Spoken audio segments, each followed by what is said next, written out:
ionization of water معلومة مهمة تيجي في امتحان الثانوية العامة. تكاد يكون مفيش امتحان ثانوية عامة ما سألش عن الايونيزيشن اوف ووتر. الووتر اسمها H2O. تعرف ان ال H2O لما يحصل لها ايونيزيشن يحصل لها ايونيزيشن لهيدروجين بوزيتيف بلس OH نيجاتيف اللي هو هيدروكسيد نيجاتيف. ما تستعجلش وتقول سهلة.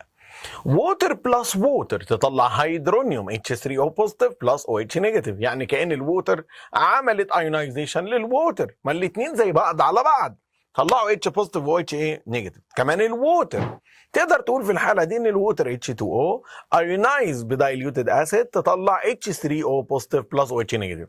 يعني عندي 3 طرق ممكن اعبر بيها عن الايونيزيشن اوف ووتر.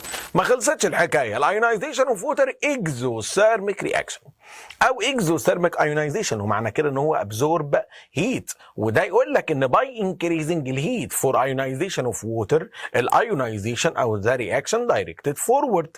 طيب قلنا في الحالة دي لما الايونيزيشن اوف ووتر انكريز باي انكريزنج الهيت الكونسنتريشن اوف هيدروجين ايون انكريز الكونسنتريشن اوف هيدروكسيد نيجاتيف انكريز، وده هيخلي يحصل ديكريز في البي اتش والبي او اتش، لكن هيعمل انكريز في الكي دبليو بتاعت الايه الووتر. خلاص كده اللي هو الايونيزيشن برودكت للووتر اللي التوتال بتاعه بيبقى 10 باور نيجاتيف كام نيجاتيف 14. يبقى في الحالة دي الووتر ريمينز ايه نيوترال زي ما هي، ولا اسيدك ولا بيزك. مع increasing ال H increasing ال OH الووتر remains constant في الافكت بتاعها. ودي كانت معلومة مهمة في الثانوية العامة.